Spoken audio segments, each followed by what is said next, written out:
Hello and welcome back to all dear students. Welcome to career planet. सारे प्यारे प्यारे बच्चों का करियर प्लैनेट की इस क्लास में हार्दिक स्वागत है। तो आज टॉपिक समझ में आ गया होगा तुम्हें, इलेक्ट्रोकेमिस्ट्री, विद्युत रसायन। हिंदी में टेंशन मत करो, ठीक है। तो इलेक्ट्रोकेमिस्ट्री की एक्सरसाइज है ना, एक्सरसाइज सॉल्व करने वाले 1 से 10 क्वेश्चन आज फ्री करते, अगली क्लास में 10 से 20, 11 से 20 सॉल्व कर लेंगे कंप्लीट, ठीक है। इलेक्ट्रो के न्यूमेरिकल तुम्हें थोड़े टफ लग रहे हैं, हर बार कमेंट आ रहे हैं इलेक्ट्रो के न्यूमेरिकल नहीं बैठते, तो इसको करो, आराम से बन जाएंगे, ठीक है। ये कर लोगे तो बोर्ड का पेपर आराम से निकल जाएगा। और नीट और जेईई मेंस इसी पैटर्न से बेस्ड क्वेश्चन आते हैं। मैंने तो पहले ही कहा था एनसीईआरटी बेस है, आपको बोर्ड तैयार करना है, एनसीईआरटी तैयार करो। कोई भी बोर्ड है, आपका यूपी है, बिहार, राजस्थान है, एनी काइंड ऑफ है ना, सीबीएसई बोर्ड है, आप एनसीईआरटी पहले करके जाओ अच्छे मार्क्स के लिए, है ना, to achieve very good marks. यूँ नहीं है कि एनसीईआरटी कर लूँ 90% ही लाया, नहीं, एनसीईआरटी कर लो तो तुम्हारा टफ से टफ पेपर निकल जाएगा, ठीक है। नीट पूरा एनसीईआरटी में बेस्ड क्वेश्चंस आते हैं बच्चों। सिलेक्शन के लिए अगर आपने एनसीईआरटी A to Z है ना, एक्सरसाइज, इन टेक्स्ट और एग्जाम्पल्स तीनों कर रखे, तो नीट का पेपर आपको कोई भी ना नहीं हरा सकता कि आपसे सॉल्व नहीं हो, ऐसा पॉसिबल नहीं है। और जेईई मेंस भी इसी को फॉलो करता है ना, उसमें कुछ क्वेश्चन डिफरेंट आता है बट बेस एनसीईआरटी ही है, ठीक है। तो चलो स्टार्ट करते हैं without wasting our time. Electrochemistry फटाफट देखो, क्वेश्चन नंबर 1। तो भाई पहला क्वेश्चन है आपके पास, क्या क्वेश्चन है आपके पास? निम्नलिखित धातुओं को उस क्रम में व्यवस्थित कीजिए जिसमें वे एक दूसरे को उनके लवणों के विलयन में से प्रतिस्थापित कर सकते हैं। आपके पास है एल्यूमिनियम, कॉपर, आयरन, मैग्नीशियम और जिंक। मतलब 9-10 में तुमने पढ़ा होगा मेटल रिएक्टिविटी सीरीज, धातु क्रियाशीलता क्रम, उसके हिसाब से तुम्हें क्या करना है, इसको सेट करना है, ठीक है। एक दूसरे को रिप्लेस कर सकते हैं, यानी ज्यादा क्रियाशील जो है वो कम क्रियाशील को क्या करेगा, रिप्लेस करेगा। अब देखो, मान लो यही है, एग्जाम में कुछ और दे दे तो, क्योंकि इसको तुम याद कर लोगे फिर कुछ और आ गया तो तुम्हें याद है मैंने तुम्हें इलेक्ट्रो केमिस्ट्री के अंदर मेटल रिएक्टिविटी सीरीज पढ़ाई थी, एसआरपी ऑर्डर बताया था, धातु क्रियाशीलता क्रम।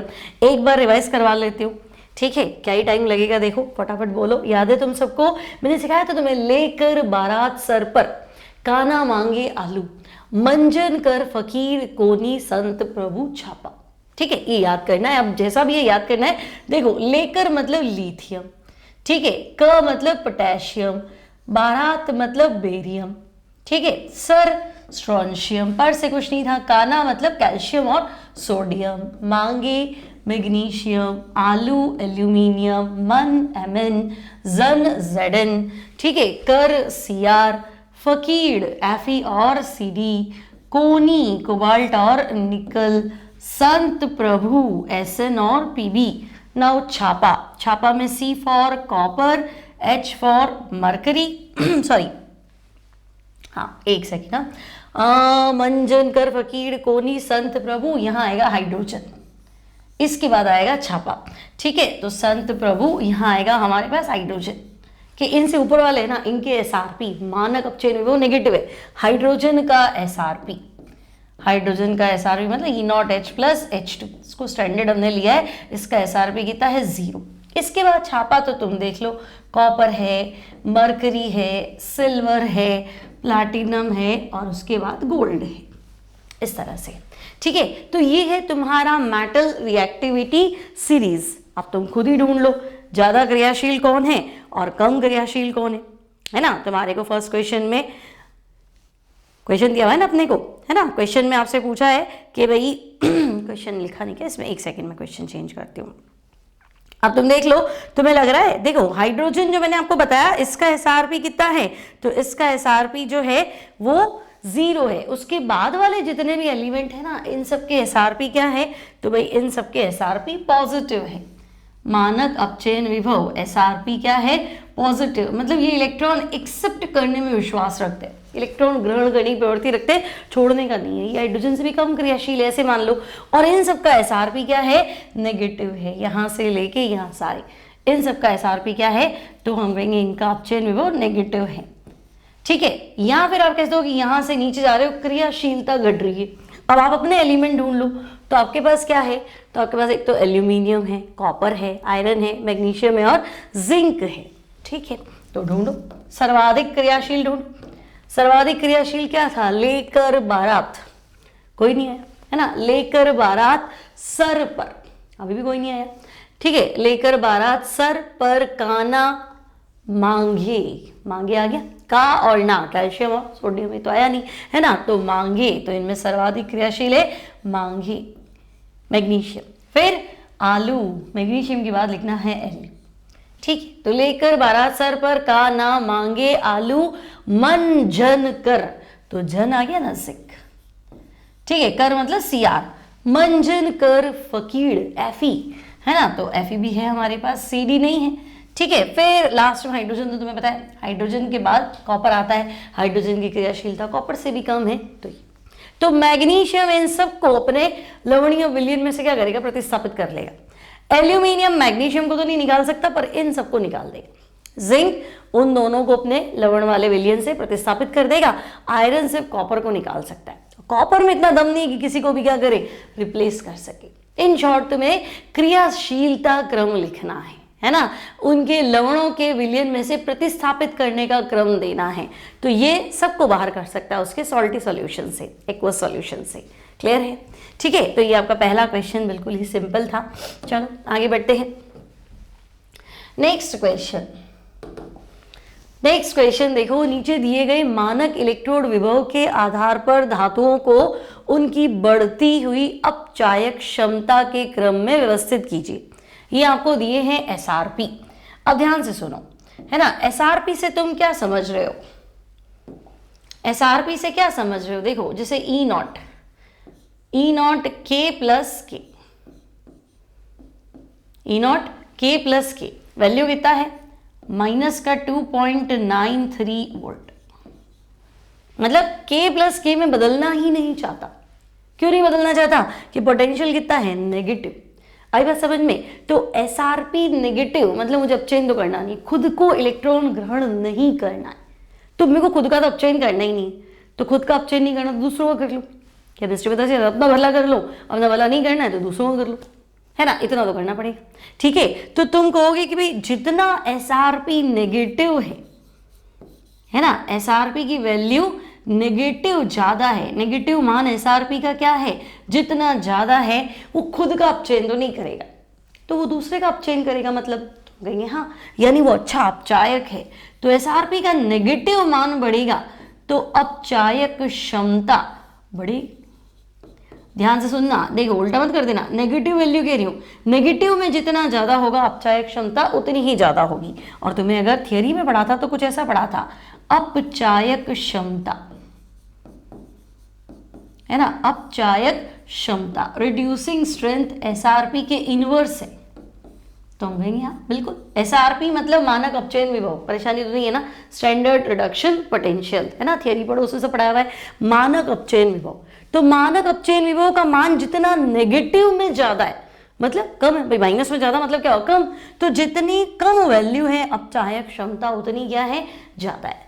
तो मैं कहूंगी सबसे ज्यादा नेगेटिव तो यही दिख रहा है 2.93 माइनस का, फिर ढूंढो तो तुम कहोगे उसके बाद 2.37, यानी क्या हुआ, तो हम कहेंगे मैग्नीशियम, है ना। इसके बाद ढूंढो, माइनस में कुछ दिख रहा है तो हम कहेंगे हाँ क्रोमियम मिल ही रहा है।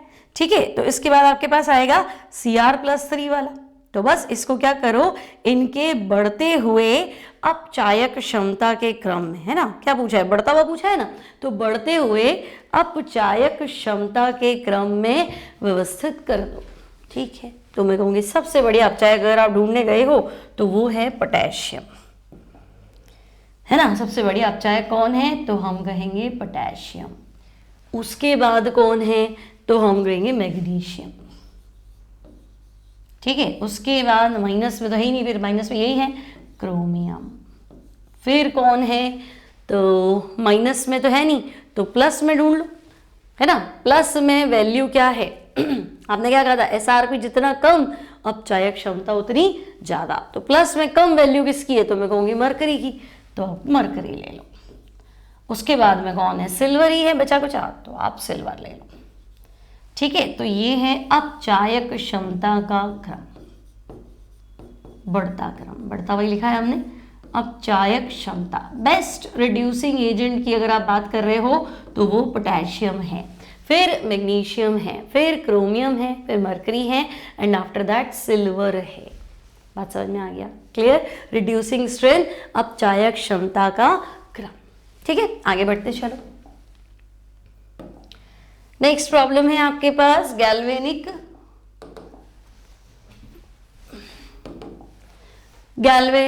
सेल। ये कुछ नहीं है, क्वेश्चन नंबर 2.3 होगा। उस गैल्वेनिक सेल को दर्शाइए, उस गैल्वेनिक सेल को दर्शाइए जिसमें निम्नलिखित अभिक्रिया होती है। Zinc plus 2 Ag plus gives zinc plus 2 Ag। आगे टाइपिंग मिस्टेक दिख रहा है मुझे। फिर इसके आधार पर, है ना, इसके आधार पर शॉर्ट में लिख देती हूं मैं, इसके आधार पर बताइए। ठीक है भाई, इसके आधार पे क्या बताना है? तो पहला ये पूछ रहा है कौन सा इलेक्ट्रोड ऋण आवेशित है। ठीक है, कौन सा इलेक्ट्रोड क्या है? ऋण आवेशित। तो तुम्हें याद है जब थ्योरी पढ़ाई थी तो मैंने दो बातें और बताई थी।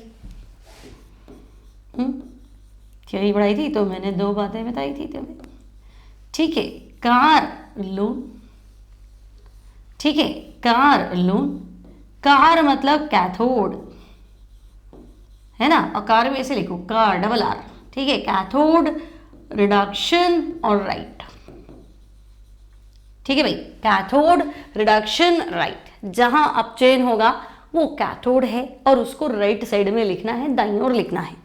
लोन मतलब तो मैं कहूंगी, देखो लोन में मतलब लेफ्ट, ऑक्सीडेशन, एनोड और negative sign. Left, oxidation, anode और नेगेटिव साइन। ठीक है, तो अब अगर मुझे सिर्फ इस इक्वेशन के हिसाब से आंसर देना है ना, तो मैं कहूँगी अच्छा देखो जिंक है, जिंक सॉलिड है।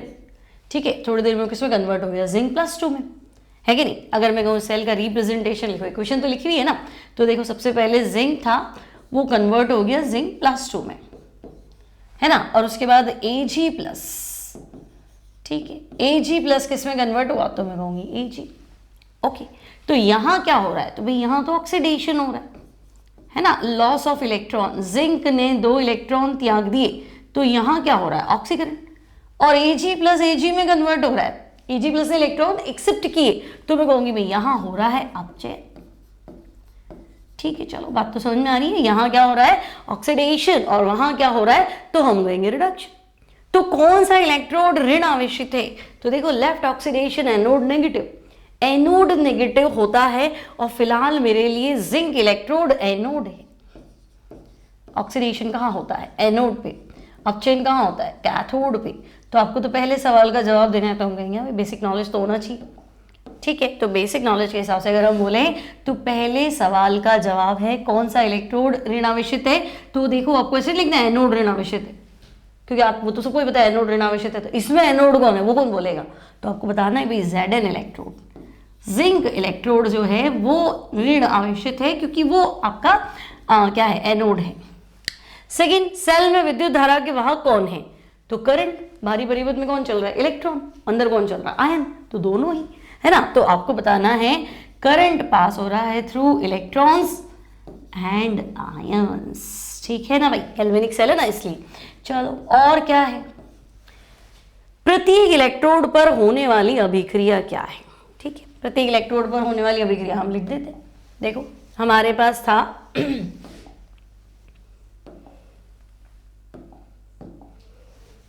प्रत्येक इलेक्ट्रोड पर होने वाली अभिक्रिया। ठीक है, तो हम कहेंगे देखो हमारे पास था सबसे पहले जिंक, किस में बदल रहा था? Zinc plus 2। फिर क्या था? तो हम कहेंगे Ag प्लस था, और वो किस में बदल रहा था? Ag में। Ag प्लस किस में बदल रहा था? Ag में। बस आपको खाली सेल रिएक्शन लिखनी है, ज़्यादा दिमाग लगाना ही नहीं। तो मैं कहूँगी देखो सबसे पहले जिंक था सॉलिड, वो कन्वर्ट हो गया जिंक प्लस 2, है ना। जिंक था, किस में कन्वर्ट हो गया? Zinc plus 2। कितने इलेक्ट्रॉन छोड़ेगा? तो मैं कहूँगी 2 इलेक्ट्रॉन छोड़ देगा। और आप ऐसा भी लिख सकते हो ये ऑक्सीडेशन अभिक्रिया, और ऑक्सीडेशन तो वही होता है जो एनोड है, तो आप ऐसे लिखो भाई ये एनोड अभिक्रिया है ना, ये आपकी एनोड अभिक्रिया है।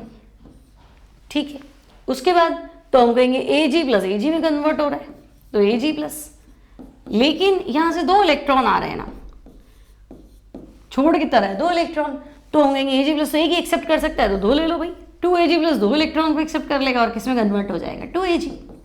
अब देखो ध्यान से, ये गेन ऑफ इलेक्ट्रॉन है, इलेक्ट्रॉन ग्रहण करना, तो मैं कहूंगी भाई ये रिडक्शन है। गेन ऑफ इलेक्ट्रॉन क्या है, तो रिडक्शन है, अपचयन अभिक्रिया है, ठीक है। और कैथोड में रिडक्शन होता है, तो ये आपकी कैथोड रिएक्शन है। क्या दिक्कत है बोलो, तो दिस इज कैथोड रिएक्शन, ये आपकी कैथोड अभिक्रिया है, ये आपकी एनोड अभिक्रिया। फुल सेल तो क्या आगे लिखी हुई थी ना, वो फुल सेल है ना, ये हाफ सेल मिला लोगे तो क्या हो जाएगी नेट सेल पूछी ही नहीं है। क्लियर है, आगे बढ़ते हैं।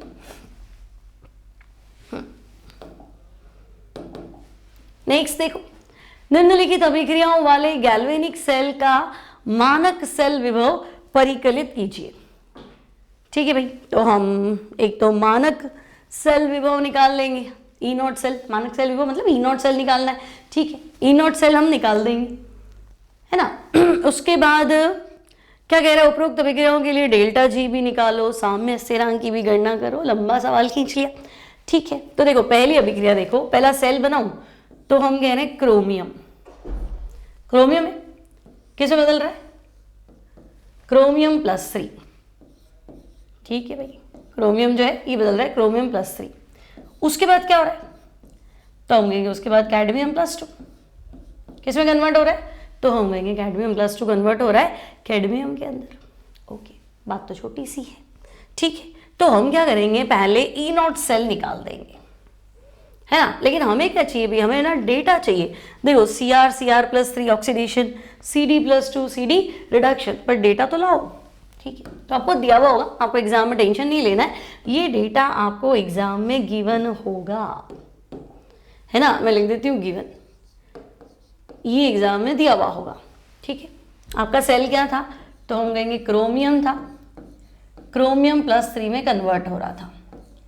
कैडमियम +2 है, किस में कन्वर्ट हो रहा है, तो हम कहेंगे कैडमियम में कन्वर्ट हो रहा है, ठीक है भाई। चलो मान लेते हैं। अब देखो सीधा सीधा फॉर्मूला लगाओ, ई नॉट सेल सिखा रखा है तुम्हें, E not cell equals to E not oxidation plus E not reduction. अब आपको SRP दिया है, कुछ भी दिया है, मुझे मतलब नहीं है ना। ई नॉट ऑक्सीडेशन मतलब SOP, मुझे ऑक्सीकरण विभव चाहिए, प्लस ई नॉट रिडक्शन मतलब मुझे एक अपचयन विभव चाहिए, ठीक है। अब तुम कहोगे हमें तो अपचयन विभव भी दे रखा है, दोनों माइनस में, तो कोई बात नहीं। अगर आपको अपचयन विभव दे रखा है, SRP दे रखा है और SOP चाहिए, तो साइन बदल दो, आगे माइनस लिखा है तो प्लस कर दो, प्लस है तो माइनस कर दो, छोटी सी बात बिठानी। कैसे, तो देखो मान लो अगर मैं तुम्हें कहूँगी देखो भाई मेरे पास है ई नॉट सेल, तो ऑक्सीडेशन भाई क्रोमियम किस में बदल रहा है, तो हम कहेंगे क्रोमियम तो बदल रहा है क्रोमियम +3, और रिडक्शन है ना, कैडमियम +2 किस में बदल रहा है, तो हम कहेंगे कैडमियम +2 बदल रहा है कैडमियम, ठीक है भाई, मान लेते हैं। अब क्या करें, तो देखो क्रोमियम +3 में बदल रहा है, तो हम कहेंगे नहीं उल्टा है, क्रोमियम +3 किस में बदल रहा है, क्रोमियम +3 किस में बदल रहा है, क्रोमियम, मुझे तो उल्टा चाहिए, तो साइन चेंज कर दो, तो ये 0.74। कैडमियम +2 कैडमियम, तो हम कहेंगे हाँ ये तो दिया हुआ है ना, ये माइनस में तो माइनस ले लो, माइनस का 0.40, ठीक है। ये मुझे चाहिए था लेकिन उल्टा था, तो मैंने साइन चेंज कर दिया। और कैडमियम +2 कैडमियम, देखो मुझे कैडमियम +2 कैडमियम में ही चाहिए था, तो वो मुझे दिया हुआ है, ठीक है। तो टेंशन ही खत्म हो गई, है ना। अब आप इसको सॉल्व कर लो, तो 0.74 है ना भाई, मैंने 74 ही लिखा है, ठीक है ना। अब आप इसको सॉल्व करो तो आपके पास आ जाएगा ई नॉट सेल इक्वल्स टू, क्या करोगे 70, 40 काउंट कर दो, 70 में से 40 गए 3, और ठीक है ये आ गया तुम्हारे पास 0.34 वोल्ट, ठीक है। यहाँ तक तो कोई टेंशन नहीं। अब क्या बोला, तो हम कहेंगे अब उसने हमसे पूछा था, अब क्या पूछा था इसने कि आप क्या निकालो, मानक सेल विभव निकालो, है ना, यानी ई नॉट सेल निकालो। तो ई नॉट सेल तो हमने फाइंड कर लिया। उसके बाद पूछा डेल्टा जी निकालो, आर मतलब रिएक्शन, अभिक्रिया के लिए मानक मुक्त ऊर्जा परिवर्तन निकालो, नॉट मतलब स्टैंडर्ड, है ना, ई नॉट सेल लिख रहा है इसके लिए फॉर्मूले में, और सामने उसका स्थिरांक भी निकालो, ठीक है। तो हम कहेंगे ओके, चलो हम डेल्टा जी निकालते हैं।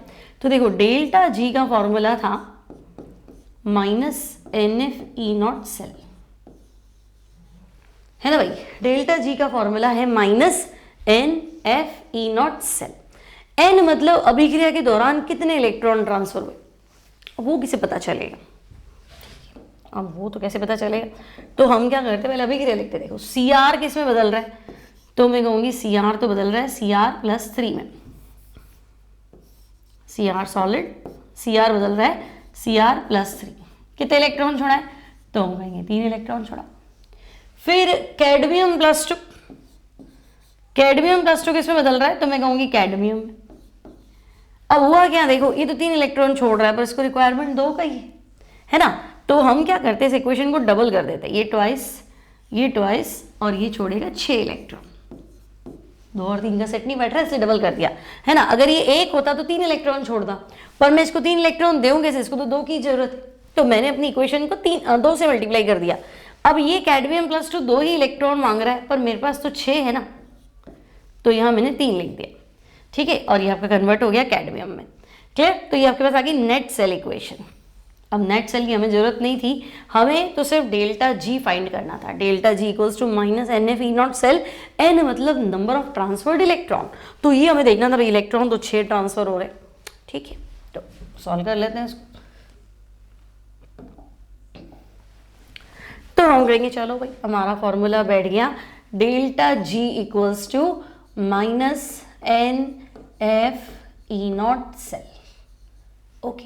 तो डेल्टा जी इक्वल्स टू, है ना, या नॉट है तो या नॉट भी लिख सकते हो, उससे भी फर्क नहीं पड़ना है, ठीक है। आपसे ऐसा पूछा ना, heat of reaction delta G, heat of नहीं, delta G for the reaction, ये माइनस एनर्जी लॉस हो रिएक्शन के दौरान, n number of transferred electron, कितने इलेक्ट्रॉन गए 6, एफ फेराडे कांस्टेंट, तो भाई 1 फेराडे की वैल्यू होती है 96500, और E0 सेल हमने कितना निकाला था 0.34 था ना, है ना, 74 में से 40 कम कर दिए थे, ठीक है। तो हम यहाँ 34 था, ओके। सो दिस इज 0.3, ठीक है। तो अभी इसको आपको सॉल्व करना पड़ेगा।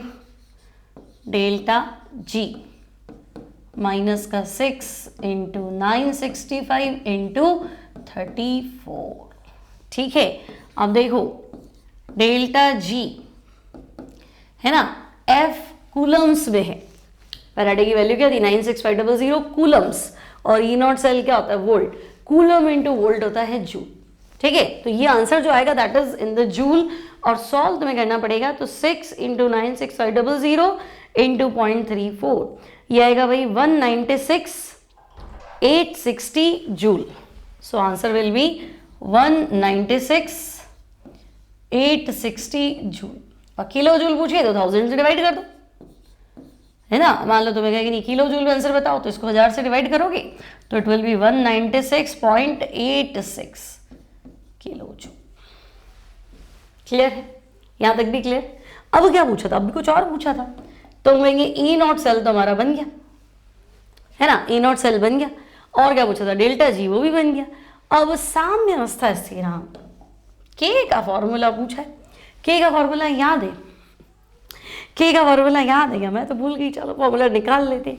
हमारे पास ये फॉर्मूला था ना, delta G equals to delta G not plus RT/ln K सी मान लो, फिर एट इक्विलिब्रियम ये 0 था, ये QC था, है ना, एट इक्विलिब्रियम ये 0 हो गया था, तो मेरे पास ये फॉर्मूला था delta G not equals to minus RT/ln KC। फिर ये सब वैल्यू तो मेरे पास कांस्टेंट थी, इसकी जगह मुझे क्या रखना था -NF E0, है ना, तो माइनस भी चला गया, तो मेरे पास कुछ फॉर्मूला ऐसा था 0.0591 अपॉन n log k, ठीक है भाई, भूल जाते ना क्या करें, ठीक है। तो अब मेरे पास जो नया फॉर्मूला है that is E0 cell equals to क्या है 0.0591 अपॉन n log k, यही है ना, चेक कर लो आपके पास नोट्स में लिखा हुआ होगा, है ना, ये फॉर्मूला था हमारे पास। अब मैं क्या करूं, E0 सेल तो है मेरे पास, 0.34 आया था ना, ये रहा, और कितने इलेक्ट्रॉन ट्रांसफर हुए, तो 6 ट्रांसफर हुए थे, तो मुझे पहले log k निकालना चाहिए, ठीक है। तो E0 सेल की वैल्यू मैंने रख दी 0.34 इक्वल्स टू 0.0591, 6 इलेक्ट्रॉन ट्रांसफर हो रहे, log base 10 Kc। तो पहले log KC निकालो शांति से, है ना, बिना किसी परेशानी के। तो log KC equals to 0.34 into 6 divide by 0.0591। So log KC, अब इसको तो सॉल्व करोगे ना, है ना। तो ये मैं तुम्हें बता रही हूँ तुम्हारे को है 0.34। तो इसको सॉल्व करना है तो तुम्हें मिल रहा है 34.50। 34.50 आ जाएगा क्या? हाँ आ ही जाएगा, है ना, लगभग तो है।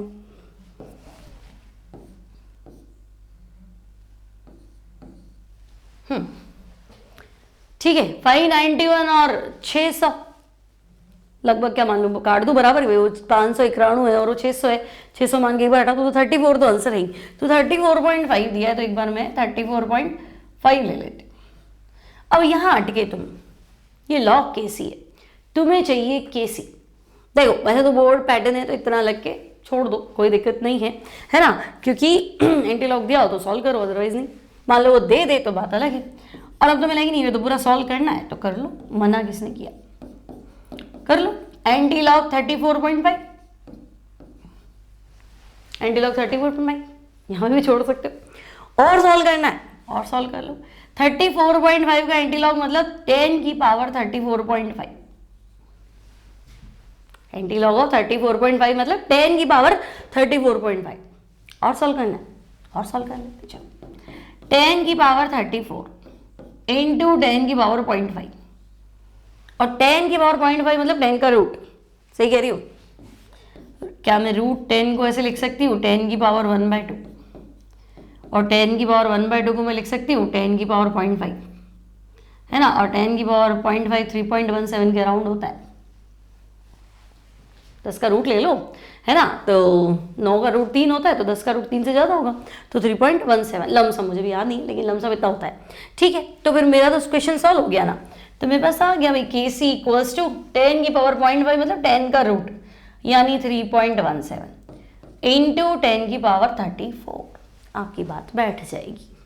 ठीक है, समझ में आया? क्वेश्चन थोड़ा लेंदी हो गया। पहले तो E0 सेल निकालो, फिर डेल्टा G निकालो, फिर तुम फॉर्मूला भूल जाओ, फॉर्मूला डिराइव करो, और नहीं भूले तो लिखो, है ना। फिर लॉग निकालो, फिर एंटी लॉग निकालो, फिर दिमाग तो लगाना पड़ेगा, वैसे कैसे बनेगा। ठीक है, चलो यहाँ तक बन गया। 2 क्वेश्चन थे इसी में, है ना। दूसरा क्या था, Fe+2 प्लस Ag+, तो Fe+2 तो Fe+3 में कन्वर्ट हो रहा है ना, ये Fe+3 है, ओके। और Ag+ किस में कन्वर्ट हो रहा है, Ag में, ओके। Fe+2 से Fe+3 और Ag+ से Ag। चलो, तो मेरे पास ये सॉल्यूशन है। Fe+2 तो कन्वर्ट हो रहा था Fe+3 में, ठीक है ना, लेफ्ट में ही रिएक्शन थी, ये सॉल्ट ब्रिज। और Ag+ किस में कन्वर्ट हो रहा है, Ag। ठीक है, चलो टेंशन खत्म। अब मैं कहूँगी पहले तो E0 सेल निकालो, ठीक है। तो E0 सेल, तो देखो E0 cell equals to E0 oxidation plus E0 reduction, ठीक है। अब ऑक्सीडेशन है ना, मतलब E0 Fe+2 बदल रहा है Fe+3 में, और रिडक्शन यानी Ag+ बदल रहा है Ag में, ठीक है भाई। Now E0 cell equals to, तो Fe+2 Fe+3 में बदल रहा है, कहाँ बदल रहा है, साइन चेंज करें, Fe+3 Fe+2 में बदल रहा है। ध्यान से देखो, मुझे चाहिए फेरस से फेरिक, Fe+2 से Fe+3, मुझे SO भी चाहिए, आपने SR भी दिया है तो साइन बदलना पड़ेगा। तो मैं कहूँगी ये तो माइनस कर दिया भाई आपने, ठीक है। और Ag+ Ag ये तो दे ही रखा है सेम, यहाँ टेंशन कम है, तो ये 0.80। अब 80 में से 77 कम कर दो तो तुम कहोगे कितने, 3, और 0.2 पे चल रहा है तो 0.03, ठीक है ना। पॉइंट के बाद 2 डिजिट चल रही है ना, तो 0.03। यहाँ तक तो टेंशन नहीं है, यहाँ तक तो बन जाएगा। अब तुम कहोगे डेल्टा G निकालो, तो बिल्कुल डेल्टा G निकालते हैं। देखो इसी स्लाइड पे सॉल्व करने की कोशिश करते हैं। तो डेल्टा G, ठीक है, ये हमारा पार्ट 1 था। Delta G minus NF E0 cell, okay. तो डेल्टा G फिर वही रिएक्शन तो लिखनी पड़ेगी, ट्रांसफर।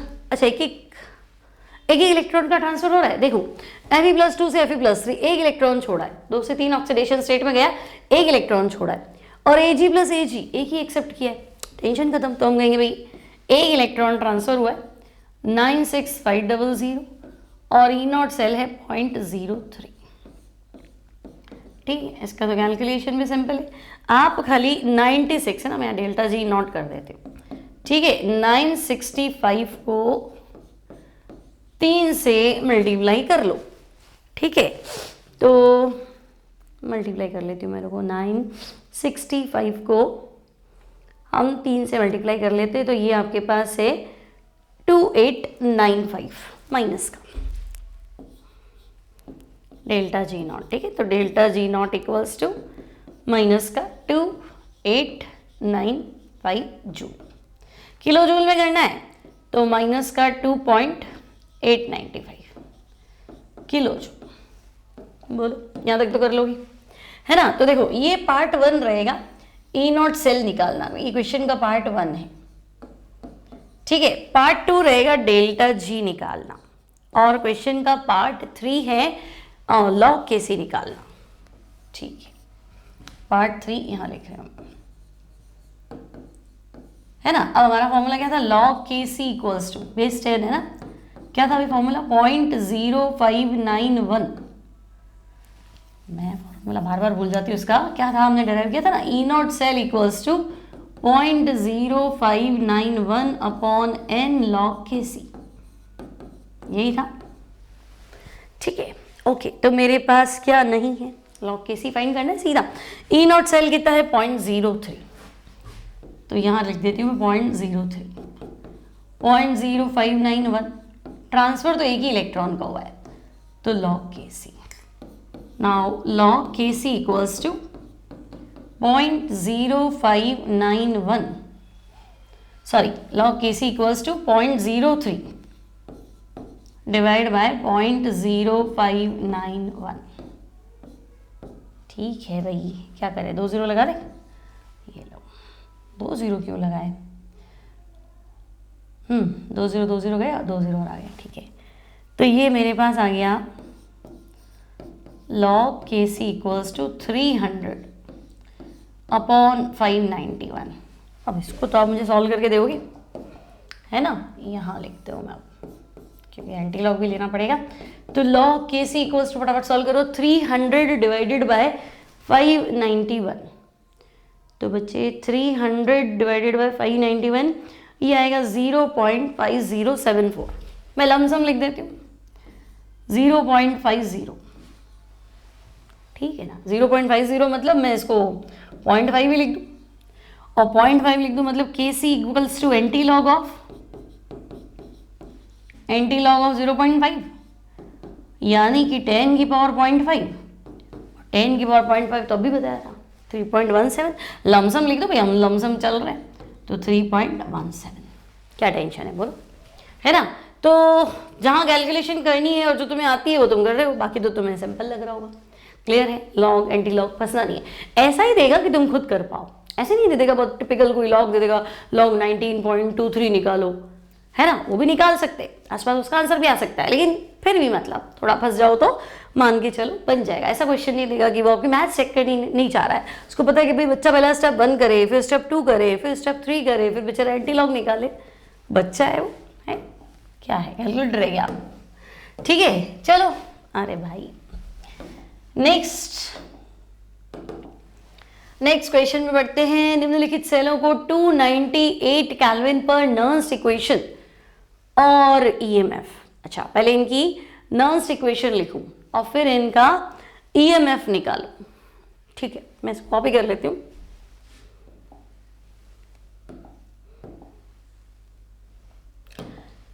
ठीक है, तो चलो फर्स्ट वाला हम यही सॉल्व करते हैं।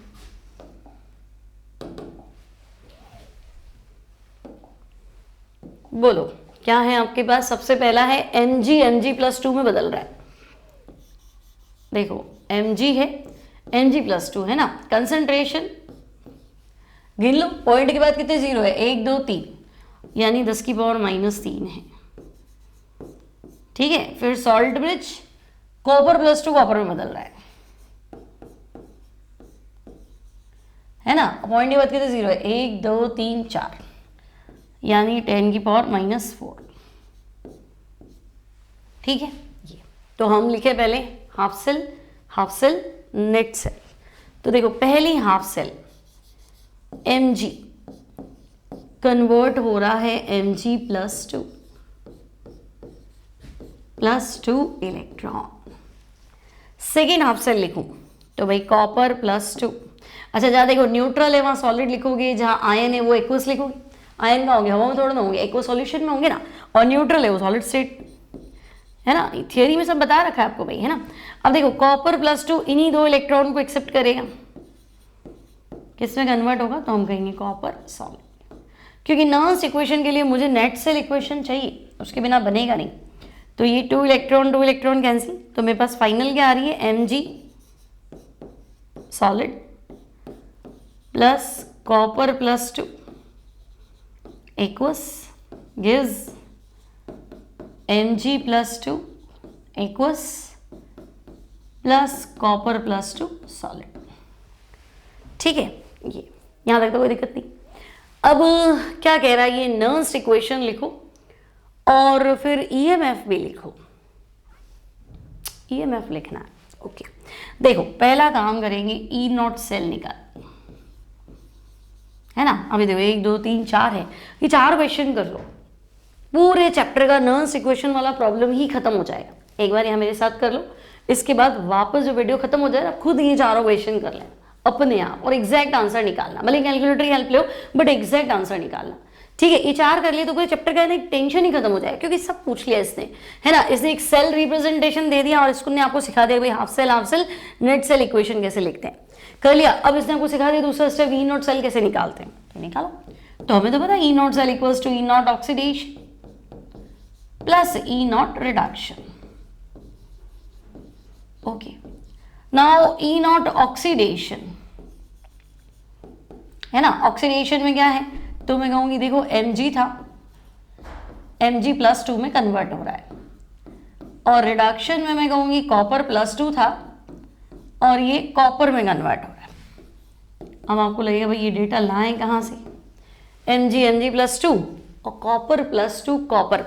तो देखो Mg +2 गिवन होगा, टेंशन मत पालना, गिवन होगा, हमने लिख रखा है माइनस का 2.37। Mg +2 जब Mg में कन्वर्ट होता है तो E0 सेल कितना है, माइनस का 2.37। ठीक है ना। तो मुझे तो उल्टा चाहिए, मुझे तो SOP चाहिए, तो मैं कहूँगी 2.37। और कॉपर +2 कॉपर तो तुम्हें पढ़ा ही था, डेनियल सेल में 0.3 ऐड कर लो भाई,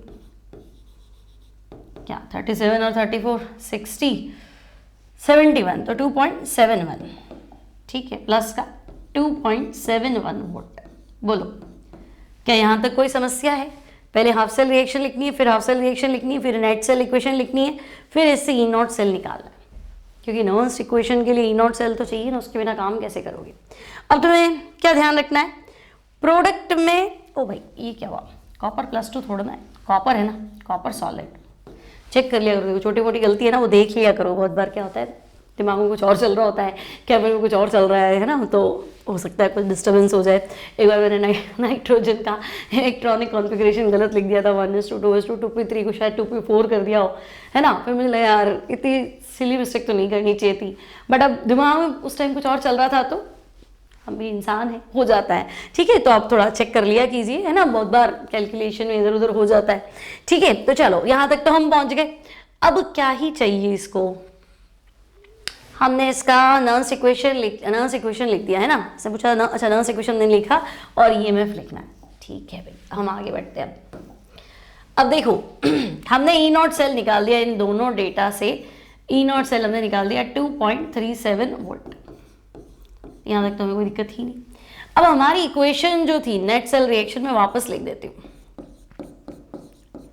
है ना भाई। Mg और कॉपर का इलेक्ट्रोड बनाओगे तो नेट सेल इक्वेशन बनेगी क्या, तो मैं कहूँगी Mg सॉलिड और कॉपर +2 इक्वल्स, फाइनल मेरे पास बनेगा Mg +2 एक्वस और कॉपर, ठीक है, कॉपर सॉलिड है ना। मुझे इनकी कंसंट्रेशन चाहिएगी। Mg+2 की कंसंट्रेशन कितनी है 10 की पावर -3 और कॉपर +2 की कितनी है 10 की पावर -4, ठीक है। इसकी है 10 की पावर -3 और इसकी है 10 की पावर -4, बस मुझे यही चाहिए, बाकी तो हम बना लेंगे। अब क्या करें, तो नर्स्ट इक्वेशन सबको याद है, E cell equals to E not cell -0.0591 upon n log base 10, यहाँ होता है प्रोडक्ट अपॉन रिएक्टेंट। तो देखो प्रोडक्ट में Mg+2, सॉलिड को नहीं लेते, कॉपर अगर सॉलिड है तो सॉलिड का एक्टिव मास 1 माना जाता है, कक्षा 11 चैप्टर केमिकल इक्विलिब्रियम पढ़ा रखा है, प्लेलिस्ट में चेक करना, ठीक है। और Mg सॉलिड, इसको भी 1 लेना है ना। ठोस अवस्था में सक्रिय द्रव्यमान, क्योंकि कंसंट्रेशन कांस्टेंट रहती है, ठीक है। अब क्या करें, तो प्रोडक्ट में Mg+2 है और रिएक्टेंट में कॉपर +2 है, तो एक बार तो तुम्हें बताना पड़ेगा कि Mg+2 ऊपर लिख रहा हूं, कॉपर +2 नीचे। डायरेक्ट अगर तुमने बोर्ड एग्जाम में लिख लिया, जो तुमने डायरेक्ट लिख लिया तो फंस गए, नंबर गए, ध्यान रखना, ठीक है। अब क्या करें, तो E cell equals to E not cell, ये तो मैंने निकाला था स्टैंडर्ड 2.37 -0.0591 अपॉन n, कितने इलेक्ट्रॉन ट्रांसफर हुए, तो 2 ही हुए थे इस पे, तो divide by 2 log base 10। Mg+2 की सांद्रता है 10 की पावर -3 और ये 10 की पावर -4, सही।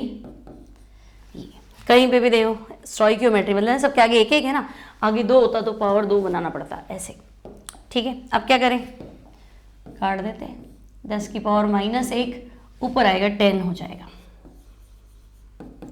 2.37 -0.0591 upon 2 log 10,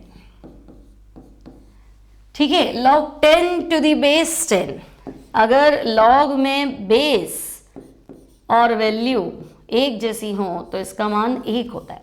log 10 to the base का मान 1 है, log 10 टू द बेस 10 का मान 1 है, तो इसकी जगह 1 रखना है, तो क्या दिक्कत है, चलो हमारा काम तो हो गया।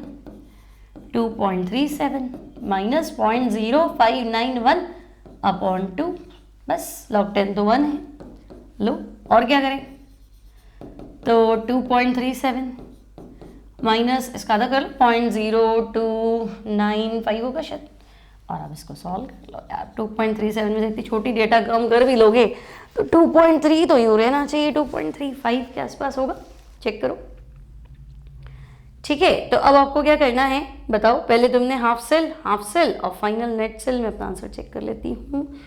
क्यों भाई, हमारा आंसर मैंने कुछ गलत किया है क्या, मैंने यहाँ 2.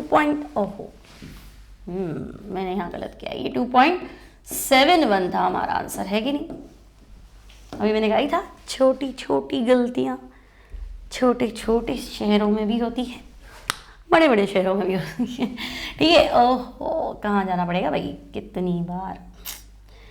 हाँ तो बोलो 2.7, इसलिए मैं बुक रखती हूँ, आंसर चेक करना जरूरी होता है, क्योंकि फिर वो गलत ही रह जाएगा, फिर बच्चा कमेंट बॉक्स में मैडम छोटी सी कैलकुलेशन मिस्टेक है, और पर्सनल मैसेज तो इतने आओ मैडम आपने गलत नहीं किया है। हाँ बेटा गलत किया तो सही कर ले, क्या हो गया। चलो 2.71 में से 0.02 माइनस कर लो, है ना, तो अब तुम 69 पे पहुंच जाओगे मेरे हिसाब से, ठीक है। और 0.029 माइनस करोगे तो 68 पे, तो 2.68, ठीक है। 0.02 माइनस करते तो 69 और आगे आओगे तो 2.68, बोलो ठीक है, क्लियर। तो लंबे क्वेश्चन है, बस और कुछ भी नहीं है, लेकिन अगर आपने ये कर लिए तो बेटा फिर तो बस फिर कुछ करने की जरूरत ही नहीं है, आपका काम हो जाएगा, ठीक है। अब देखो नेक्स्ट क्वेश्चन, सेकेंड पकड़ना, ये तो हमने कर लिया, यहाँ जा रहा है देखो Fe+2 में कन्वर्ट हो रहा है 0.001, और दूसरा तो शी है ना, H+H2 प्लेटिनम, ठीक है। तो Fe+2 में कन्वर्ट हो रहा है, मैं सेल बना लेती हूँ, देखो Fe+2 में कन्वर्ट हो रहा है, कंसंट्रेशन थी 0.001, है ना, और दूसरा तो शी था, H प्लस H2 में कन्वर्ट हो रहा है प्लैटिनम इलेक्ट्रोड, हाइड्रोजन गैस को एब्जॉर्ब करते हैं ना, इसलिए। ठीक है, यहाँ पे हम प्रेशर 1 बार है, बाकी हम यहाँ पे प्रेशर यूज करते हैं। ठीक है, अब हमारा पहला क्या था, स्टेप 1 क्या था, ई नॉट सेल फाइंड करना।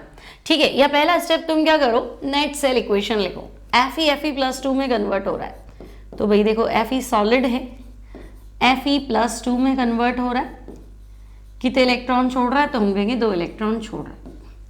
अब H प्लस अकेला, तो 2 इलेक्ट्रॉन एक्सेप्ट करने की स्थिति में है नहीं, तो 2H+2 इलेक्ट्रॉन एक्सेप्ट करके किसमें कन्वर्ट हो जाएगा, H2 गैस में। फाइनल इक्वेशन हमारी ये रही।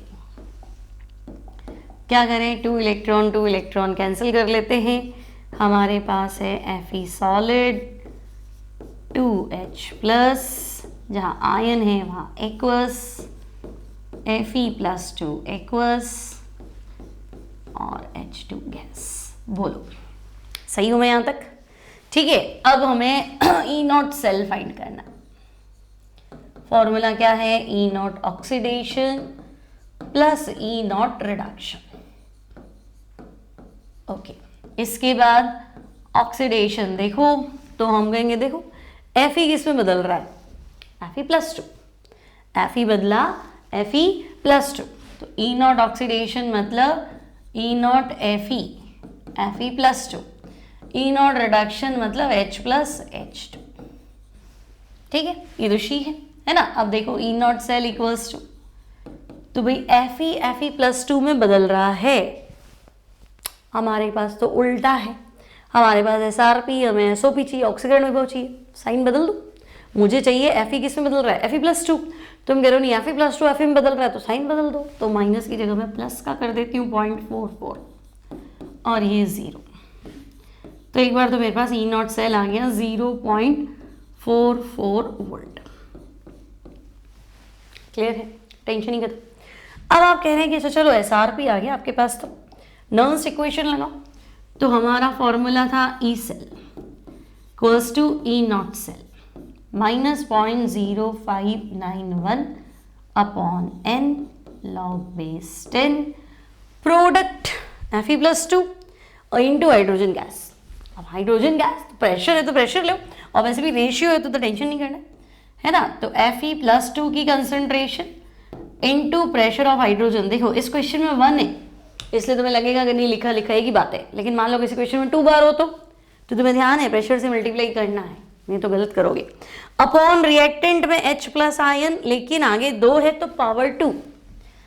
ओके भाई, H प्लस आयन की पावर 2। ठीक है, now E cell equals to E not cell मेरे पास है 0.44 माइनस 0.0591। कितने इलेक्ट्रॉन ट्रांसफर हो रहे, 2 इलेक्ट्रॉन ट्रांसफर है, तो 2 log base 10। Fe+2 की कंसंट्रेशन 0.001, सही है ना, ढंग से चेक करना, 10 की पावर -3। ओके, हाइड्रोजन का प्रेशर 1 था और H आयन कंसंट्रेशन, देखिए H आयन कंसंट्रेशन तो 1 है ना, और ये 10 की पावर -3 है। चलो तो 1 का अब स्क्वायर भी करो तो क्या ही फर्क पड़ेगा। ठीक है, अब और ध्यान से सॉल्व करना। ठीक है, कलर बदल देती हूँ। ई सेल इक्वल्स टू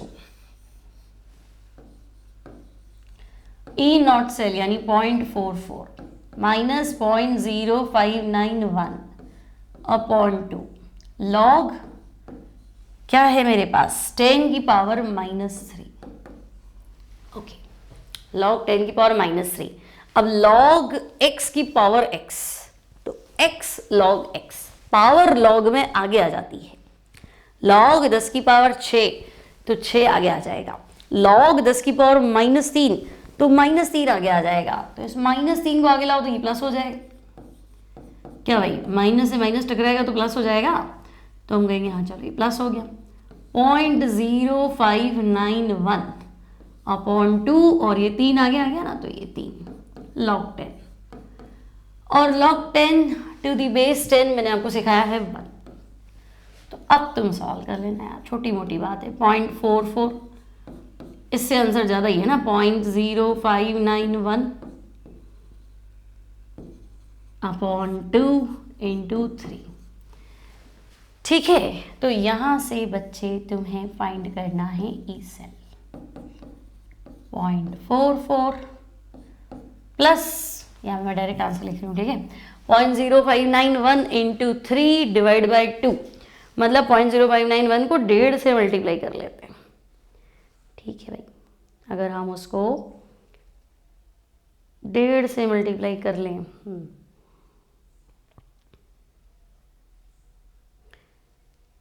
क्या भाई हमने यहाँ भी कुछ गलती की है क्या?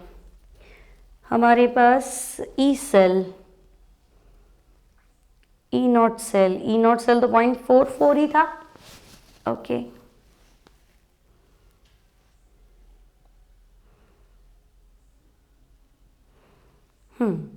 तो हमारे पास आंसर है 0.44 प्लस में ना 0.44 0.0591 इंटू 3 डिवाइड बाई 2, तो हमारे पास लमसम आंसर है 0.5287। चेक कर लेना, 0.5287 वोल्ट। क्लियर, 0.44 से ज़्यादा ही आंसर था। क्लियर है, कोई टेंशन नहीं यहाँ तक। चलो अब बढ़ते हैं आगे। नेक्स्ट कितने क्वेश्चन है भाई? 4 क्वेश्चन है, इसको फिर कॉपी पढ़ना पड़ेगा।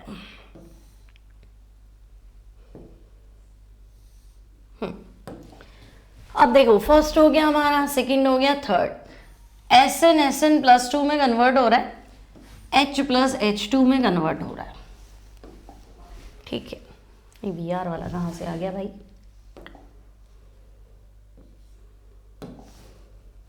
SN वाला डेटा कहाँ है? ये है। ओके, हमें इधर जाना था। SN प्लस 2 में कन्वर्ट हो रहा है और H प्लस H2 में कन्वर्ट हो रहा है। ठीक है, तो एक तो मुझे चाहिए SN प्लस 2 में कन्वर्ट हो रहा है, after that H plus H2 में कन्वर्ट हो रहा है। यहाँ तो प्रेशर 1 बार है, लेकिन यहाँ कंसंट्रेशन अलग अलग है। क्या है? तो SN प्लस 2 तो है 0.05 और वो 0.02। ठीक है, सो दिस इज 0.05। ठीक है, वापस 0 लगाने की जरूरत नहीं, हमें काम नहीं आएगा। और 0.02। ठीक है, ये अब हमारा पहला काम है, क्या करें? हाफ सेल इक्वेशन लिखें, है ना। यहाँ पहले ई नॉट सेल निकाल देते हैं। तो देखो, E not cell equals to E not oxidation, सही, प्लस ई नॉट रिडक्शन। क्या स्टेप 1 अब तो सीख गए, तुम खुद ही कर सकते हो, देखो, है ना। अब मैं लिख रही हूँ आंसर, तुम उसके साथ साथ खुद सॉल्व करो, और जिसे नहीं आया अभी वापस देखो। ऑक्सीडेशन, तो SN प्लस 2 में कन्वर्ट हो रहा है, तो मेरा पहला काम है SN को SN प्लस 2 में बदलना। रिडक्शन यानी H प्लस H2 में कन्वर्ट हो रहा है। ठीक है, नाउ स्टूडेंट्स, SN प्लस 2 में कन्वर्ट हो रहा है क्या? उल्टा है, तो मैं साइन बदल देती हूँ। H प्लस H2 में कन्वर्ट हो रहा है, तो हाइड्रोजन इलेक्ट्रोड है 0। तो फिलहाल मेरे पास ई नॉट सेल तो बैठ गया, इसको मैं यही लिख रही हूँ। ई नॉट सेल मेरे पास है 0.14। चलो, एक टेंशन तो मेरी खत्म हुई, ई नॉट सेल आ गया। Now we are going to write half cell and net cell equation. तो सबसे पहले SN प्लस 2 में बदल रहा है, तो भाई SN कन्वर्ट हुआ SN प्लस 2, इसने छोड़े 2 इलेक्ट्रॉन, सही। H प्लस H2 में कन्वर्ट हुआ, 2 H आयन लेने पड़ेंगे, 2 H ion 2 electron converts into H2। Half cell, anode, cathode और नेट सेल। और नेट सेल इक्वेशन आपकी बनी, ये कैंसिल हो गया। Now SN solid plus 2 H ion. अब तो पता है कहाँ एक्वस लिखना है, कहाँ सॉलिड लिखना है। This is SN plus 2 aqueous and hydrogen gas. ठीक है, this is net cell reaction. Okay, half cell, anode, cathode और ये नेट सेल, ये तो बना लोगे। अब चाहिए मुझे नर्स्ट इक्वेशन। आपको एग्जाम में यहाँ पे भी लिखना है, मैं 4 क्वेश्चन है उसमें 4 बार नहीं लिख सकती। अगले की क्वेश्चन आएगा सिंपल डेटा वाला, तो आपको लिखना है अप्लाइंग नर्न्स्ट इक्वेशन, नर्न्स्ट समीकरण का प्रयोग करने पे। ठीक है, क्या समीकरण थी? E cell equals to E not cell minus 0.0591 upon N log base 10। इस बार ध्यान दो, प्रेशर भी आपके पास कुछ था मेरे हिसाब से, क्वेश्चन में था क्या? प्रेशर इस बार भी 1 बार है। ओके चलो, फिर तो कोई टेंशन नहीं है। ओके, तो प्रोडक्ट में क्या है? Sn+2 into pressure of hydrogen upon H plus की पावर 2। ठीक है, now E cell equals to E not cell क्या है? 0.14 माइनस 0.0591 अपॉन कितने इलेक्ट्रॉन ट्रांसफर हो रहे हैं भाई? 2, तो 2 लॉग बेस 10। बोलो Sn+2 की कंसंट्रेशन कितनी है? 0.05, तो 0.05 है ना, इनटू प्रेशर तो 1 है, और HIN कंसंट्रेशन 0.02 का स्क्वायर। ये गलती की होगी जिसने अपना आप किया है, फिर कहीं भूला होगा, है ना, और नहीं तो बहुत बढ़िया, तो 0.02 का स्क्वायर। ठीक है, और आगे बढ़ते हैं। Now E cell equals to 0.14 minus 0.0591 upon 2 log base 10। अभी सॉल्व करो, 0.05 अपॉन 0.02 इंटू 0.02, पॉइंट उड़ा दें और ये। ठीक है, तो अभी बोलो 500 का आधा 250 और 250 का आधा 125, लॉग 125 की वैल्यू चाहिए। लगता तो ऐसे ही है, 0.14 माइनस 0.0591 अपॉन 2 लॉग बेस 10। सही है ना, पॉइंट तो उड़ा दी, फिर पॉइंट उठाया 500 आ गया, 500 को 2 से डिवाइड किया 250 को फिर डिवाइड किया तो 125। अब यार ये लॉग 125 आपको टेंशन नहीं लेना, आपको दिया हुआ होगा, मुझे ढूंढना पड़ता है बार बार। चलो अब log 125 को मैं log 5 की पावर कितना लिखूं? क्या भाई, 5 इंटू 5 25, 25 इंटू 5 125, सही है ना? है 125 को log 5 की पावर 3 लिखूं, ठीक है, और log में पावर आगे जाती है तो 3 log 5 है ना, और 3 log 5 होता है 0.699। log 5 कितना होता है? हाँ log 4.60, हाँ log 5 होता है 0.699। ठीक है, तुम्हें एग्जाम में दिया होगा, तुम्हें टेंशन नहीं पालनी, तुम्हें टेंशन पालनी क्यों है? सब सिंपल है, कोई टेंशन नहीं है। चलो अब करो, अब आप कहेंगे चलो भाई ई सेल इक्वल्स टू, बढ़ो आगे, 0.14 माइनस 0.0591 अपॉन 2 इंटू, डायरेक्ट लिख दूं क्या? 3 इंटू 0.699। बस अब इसको तुम सॉल्व करो भाई, 3 इंटू 0.699 इंटू 0.0591, तो ये सब तो तुम्हें बिठाना पड़ेगा। तो ये बता रहा है 0.062 आएगा उधर वाला लॉग वाला डेटा, और 0.14 में से 0.0620 माइनस करोगे तो आंसर आएगा 0.08। चेक तुम्हें करना है, मैं आंसर लिख रही हूँ उसका, इसका आंसर आएगा 0.08, है ना। देखो वहीं छोड़ा है जहाँ बस खाली कैलकुलेशन वाला पार्ट है, थोड़ा सा ऐसा नहीं है लॉग एंटीलॉग तुम्हारे भरोसे छोड़ दिया, नहीं पूरा कराया है ना, यानी एंटीलॉग लिख दिया इसका आंसर ही, मैं तो बता दूँ कि तुम क्या करोगे। ठीक है, तो ये क्लियर है, सिंपल, आगे बढ़ जाऊँ। तो ये भी क्वेश्चन हो गया हमारा, एक पार्ट और है ना, हे भगवान सारा आज ही पूछ लेगा। चलो चौथा क्वेश्चन, Br माइनस से Br2 ब्रोमीन एक ऐसा नॉन मेटल जो लिक्विड स्टेट में होता है, तो ये हमारा हो गया Br माइनस से Br2 और H प्लस से H2। ठीक है, तो मेरे पास जो सेल है उसमें पहले Br माइनस है, वो Br2 में कन्वर्ट हो रहा है, और उसके बाद जो H प्लस है वो H2 में कन्वर्ट हो रहा है, हाइड्रोजन गैस प्लेटिनम इलेक्ट्रोड। और मेरे पास जो सांद्रता है वो 0.01 और 0.03 प्रेशर तो 1 बार है, 0.01 और 0.03 बस इतना ही है ना। ठीक है, तो मैं इसको कॉपी कर लेती हूँ। ये कंसंट्रेशन है 0.01 और ये है 0.03। ठीक है, Br माइनस की कंसंट्रेशन है 0.01।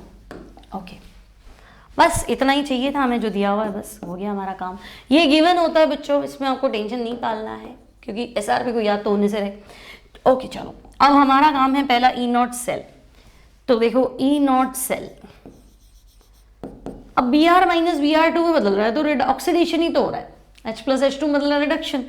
तो हम कहेंगे भाई हमारा फॉर्मूला ये था, ऑक्सीकरण विभव प्लस अपचयन विभव। फिर ऑक्सीडेशन में अगर देखा जाए तो Br माइनस Br2 में बदल रहा है, और अपचयन में देखा जाए तो H प्लस H2 में बदल रहा है। अब Br माइनस Br2 में बदले, Br माइनस Br2 उल्टा है ना, साइन बदल देती हूँ मैं 1.08। वैसे नॉन मेटल इलेक्ट्रॉन छोड़ने की टेंडेंसी तो होगी, नहीं तो माइनस ही होगा है ना, और हाइड्रोजन का तो पोटेंशियल 0 है।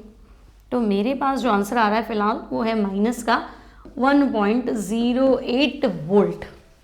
बोलो यहाँ तक तो दिक्कत नहीं है।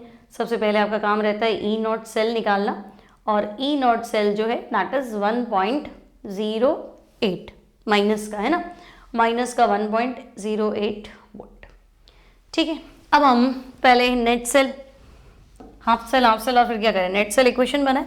तो देखो Br माइनस Br2, सबसे पहले Br माइनस किस में बदल रहा है, Br2। ठीक है ना, बात समझ में आ रही है मेरी। तो हम कहेंगे ओके चलो Br माइनस Br2 में बदल तो जाएगा, Br2 लिक्विड, लेकिन यहाँ मुझे 2 करना पड़ेगा और ये 2 इलेक्ट्रॉन छोड़ भी देगा। ठीक है, दिख रहा है, चेंज कर देते हैं उसको। फिर H प्लस H2, तो 2 इलेक्ट्रॉन छोड़ेगा तो 2 एक्सेप्ट कराने पड़ेंगे, तो 2H प्लस 2 इलेक्ट्रॉन और आंसर हो गया H2। ठीक है, हाफ सेल और हम आ गए नेट सेल पे। नेट सेल में आपको क्या ही करना है, ये कैंसिल कर दो, तो 2Br minus aqueous 2H ion, ये भी aqueous, gives Br2 liquid plus H2 gas. ठीक है, नाउ अप्लाई नर्न्स इक्वेशन।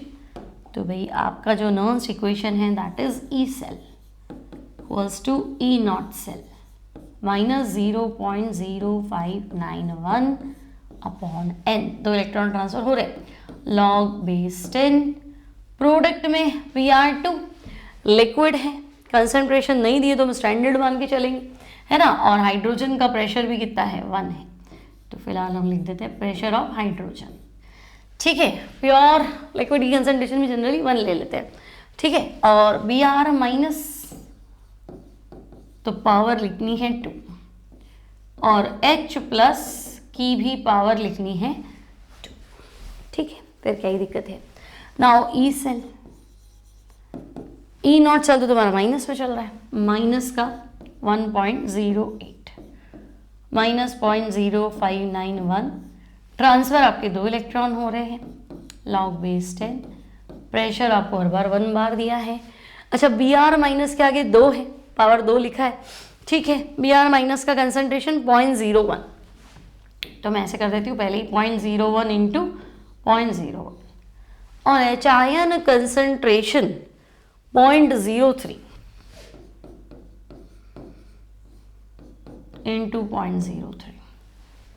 ठीक है, now E cell equals to minus का 1.08 माइनस 0.0591 अपॉन 2 लॉग बेस 10। उड़ाओ पॉइंट, कितने उड़ते हैं, 2 4 6 8, 10 की पावर 8 अपॉन 9 ही है, क्या ही टेंशन है। ठीक है, log 10 to the power 8 upon 9, log 10 to the power 8 upon 9 का मतलब है लॉग 10 की पावर 8 माइनस लॉग 9। 10 में पावर आगे जाती है ना लॉग में, तो 8 लॉग 10 माइनस लॉग 9 को तुम लिख सकते हो log 3 का स्क्वायर, 3 का स्क्वायर 9 होता है ना, ठीक है। 8 log 10 1 होता है, और log 3 की वैल्यू होती 0.477। तुम्हें स्क्वायर करना है, तुम्हें स्क्वायर क्यों करना है, सॉरी, पावर फिर आगे जाएगी 2 log 3, है ना, गलती मत कर देना, ठीक है। 8 - 2 log 3 होता है 0.477। 8 - 2 इंटू 0.477 कर लो, कितना, 14 4 14 4 14 1 15 5 8 और 1 9, सही है। 800 और 140 154, ठीक है। 8 - 0.954, ठीक है। अब कम करो, और से लिख देती हूँ उसको, 8 - 0.954। अभी कम कर दो तुम, 8000 में से 954 कम कर दोगे ना, तो 7100 और कितना आएगा 46।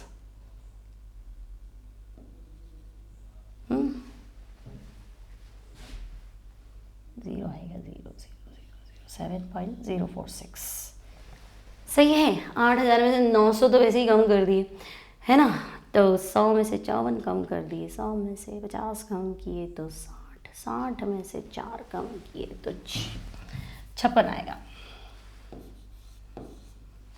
ठीक है। ये अब मुझे सीधा यहाँ ये सब रफ में करना है ना, तो -1.08, मेरा आंसर तो प्लस भी है ना, ठीक है। ओहो, ये तो गड़बड़ चल रही है, -0.0591/2, और इसका सॉल्यूशन है अभी तो, बस इसका सॉल्यूशन है 7.056,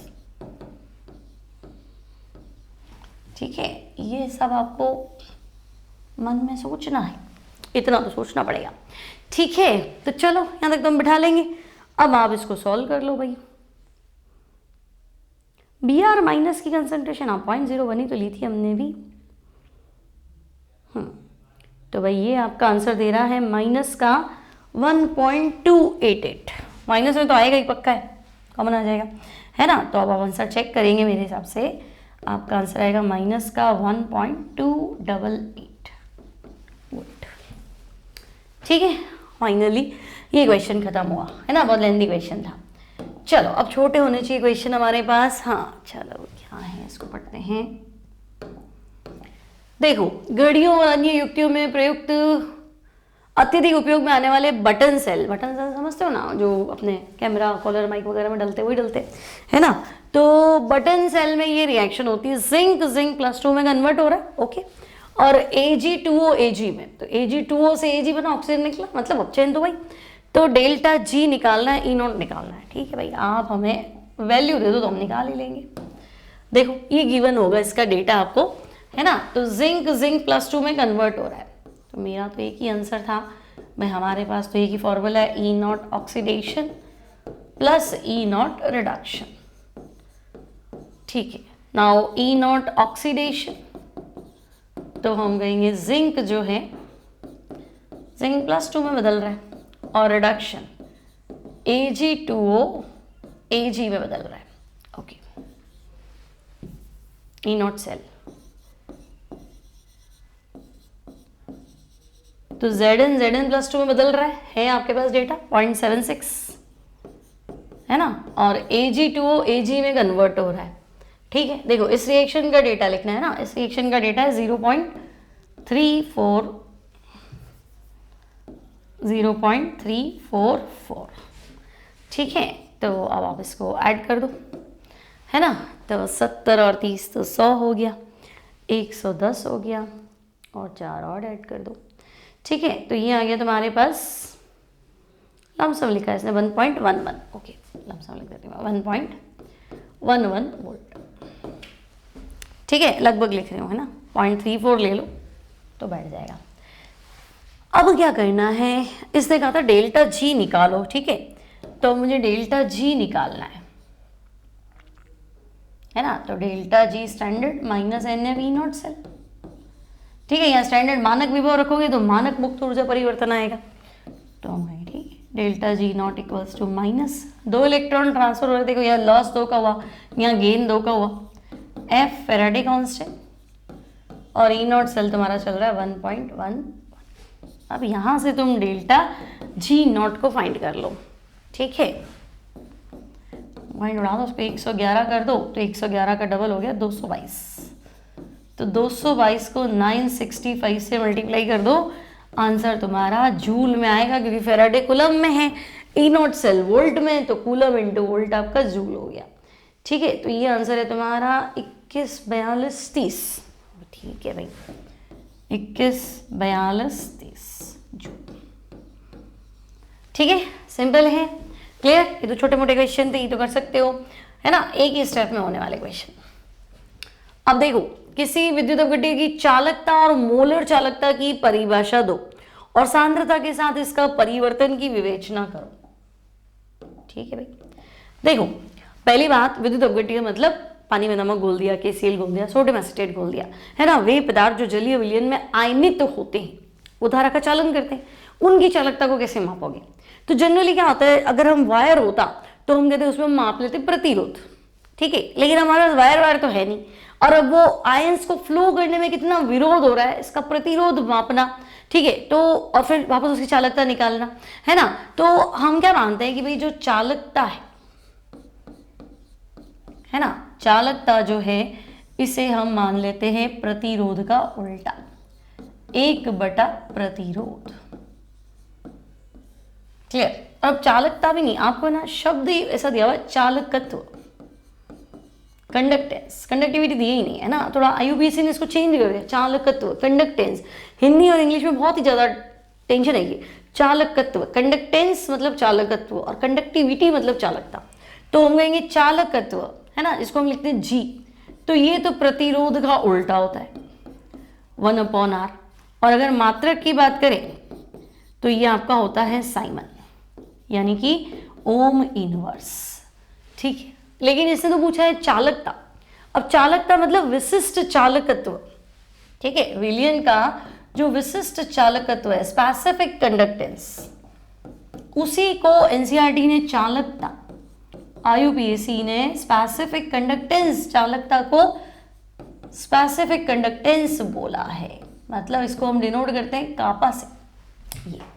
ठीक है, और हमारा फॉर्मूला क्या है, कापा इक्वल्स टू 1/ρ। अब रो क्या होता है, तो रो होता है R इंटू A/L, तो कापा क्या हो गया 1/R इंटू L/A, यानी कापा हो गया तुम्हारा G इंटू L/A। यानी ऐसा सेल ले लो जिसमें 2 इलेक्ट्रोड के बीच की दूरी कितनी हो, 1 सेंटीमीटर, और अनुप्रस्थ काट का क्षेत्रफल कितना हो, 1 सेंटीमीटर स्क्वायर। मतलब मैं ना बस ये इतना ही विलयन देखना है मुझे, कितना बड़ा सेल लिया मुझे मतलब नहीं है, मुझे बस ये 2 इलेक्ट्रोड के बीच में 1 सेंटीमीटर की दूरी रख दो, और ये 1 सेंटीमीटर स्क्वायर इनका एरिया ऑफ क्रॉस सेक्शन है। अब ये जो बीच में तुमने विलयन भरा है ना, बस मुझे इसी विलयन की क्या चाहिए, चालकता, इतने विलयन की चाहिए, बस इतनी बात करो। इसकी जो चालकता होगी उसे मैं क्या कह दूंगी, विशिष्ट चालकता, है ना, विशिष्ट स्पेसिफिक कंडक्टेंस, या ऐसी कोई मैं चालकता बोल रही हूँ, ये बहुत है ना। इसका जो चालकत्व होगा दैट इज स्पेसिफिक कंडक्टेंस, विशिष्ट चालकत्व यानी चालकता, ऐसे बोला इसने। ठीक है, तो आपको बताना है, यदि किसी सेल में, यदि किसी विद्युत अपघट्य से भरे सेल में 2 इलेक्ट्रोड के बीच की दूरी 1 सेंटीमीटर, अनुप्रस्थ काट का क्षेत्रफल 1 सेंटीमीटर स्क्वायर है, तो वो उस विलयन की, है ना, 1 सेंटीमीटर क्यूब हो गया ना वॉल्यूम, तो विलयन में भरे मतलब सेल में भरे 1 सेंटीमीटर क्यूब विलयन की, ठीक है, मैं सिर्फ 1 ml की बात कर रही हूँ, 1 सेंटीमीटर क्यूब मतलब 1 ml हो गया, 1 ml विलयन की चालकता को विशिष्ट चालकता, स्पेसिफिक कंडक्टेंस कहते हैं। आगे बात समझ में। तो हमारे को जो ये चालकता शब्द दे रहा है ना, वो कापा के रिस्पेक्ट में देता है। ठीक है, अलग एग्जाम में आपको तो टेंशन करेगा नहीं, लेकिन IUPAC ने स्पेसिफिक मेंशन किया है कि स्पेसिफिक कंडक्टेंस को आप कंडक्टिविटी बोलो, है ना, और आप जो प्रतिरोध का उल्टा बोल रहे हो इसको कंडक्टेंस बोलो, चालकत्व। ठीक है, यहाँ तक कोई दिक्कत नहीं। और सेकंड क्या है तुम्हारा, मोलर चालकता। तो मोलर चालकता मतलब आपने जो विद्युत अपघट्य भरा है आपको उसकी सांद्रता भी पता है, वो सांद्रता ले लो 1 मोल प्रति लीटर। ठीक है, तो आपका नया फॉर्मूला है मोलर चालकता का lambda m equals to kappa into 1000 upon C. C आपका कंसंट्रेशन है मोल प्रति लीटर। ठीक है, सी कंसंट्रेशन मोल पर लीटर। ओके, अब ये कहना क्या चाह रहा है, तो देखो विद्युत अपघट्य का चालकत्व प्रतिरोध का उल्टा होता है। ठीक है, तो हमने इसको तो बोल दिया, इसको हम सीमेंस या ओम इनवर्स लिखते हैं। प्रतिरोधकता का व्युत्क्रम चालकता या विशिष्ट चालकत्व कहलाता है। जो हमारा स्पेसिफिक कंडक्टेंस है उसको हमने कंडक्टिविटी बोला है। तो कापा इक्वल्स टू 1 अपॉन रो, ये तो मैं बता ही दिया। रो क्या होता है, R into A upon L. ठीक है, और वो भी बता दिया मैंने तुम्हें, यदि सेल में 2 इलेक्ट्रोड के बीच की दूरी 1 सेंटीमीटर, अनुप्रस्थ काट का क्षेत्रफल 1 सेंटीमीटर स्क्वायर और जो विलयन उपस्थित है उसकी सांद्रता 1 मोल प्रति लीटर है ना, विलयन जो पूरा सेल में विलयन भरा है उसकी सांद्रता 1 मोल प्रति लीटर, तब जो मैं चालकता निकाल रही हूँ है ना, अब मैं पूरे की निकाल रही हूँ। और मुझे मतलब नहीं है कि आपने ना 1 सेंटीमीटर क्यूब की निकाला है, नहीं है ना, मैं तो पूरे की निकाल रही हूँ, कंसंट्रेशन दे दी ना मुझे इसलिए। ठीक है, तो मैं कहूँगी वो मोलर चालकता। अब सांद्रता के साथ परिवर्तन, तो बच्चे जो विशिष्ट चालकता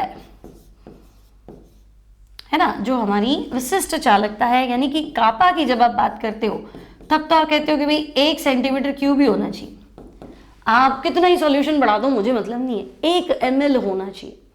ठीक है, तो मैं तो 1 मिलीलीटर पे बात करूंगी, आप कितना भी लाओ, 10 मिलीलीटर लाओ या 50 लीटर लाओ, हमें क्या लेना देना, हम 1 ml पे बात करेंगे। ठीक है, तो अगर मैं तनुता बढ़ा दूं, अगर मैं तनुता बढ़ा दूं मतलब सांद्रता कम कर दूं है ना, तो आयनों की संख्या कम हो जाएगी। पहले 1 ml में 100 आयन थे, अब मैंने पानी मिला दिया तो 1 ml का 2 ml हो गया, तो फिर मैं 1 ml पे आऊंगी तो मैं कहूंगी 2 ml पे तो अभी भी 100 आयन है, लेकिन प्रति ml आयन तो आधे हो गए ना, तो हम कहेंगे 100 के 50 हो गए। ठीक है, तो अगर तुम तनुता बढ़ाते हो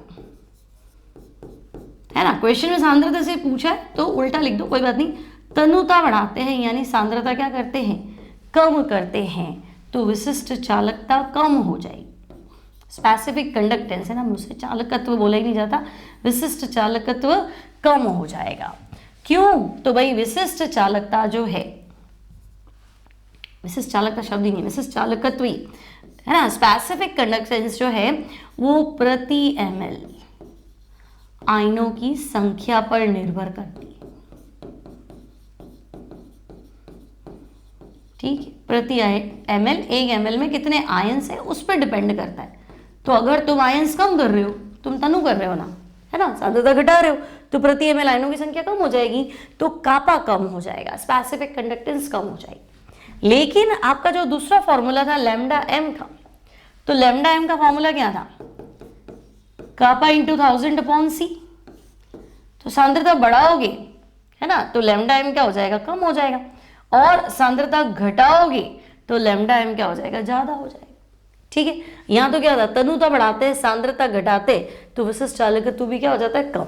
लेकिन यहाँ ऐसा नहीं है, यहाँ अगर आप तनुता बढ़ाते हैं है ना, यानी सांद्रता कम करते हैं, ठीक है, तो वियोजन की मात्रा बढ़ेगी, आयंस की संख्या बढ़ेगी, आपका लैम्डा m बढ़ जाएगा, लेकिन ओवरऑल बढ़ेगा। सांद्रता घटाएंगे लैम्डा m बढ़ेगा, ये चेंज है। क्लियर है यहाँ तक? ठीक है, चलो आगे बढ़ते हैं।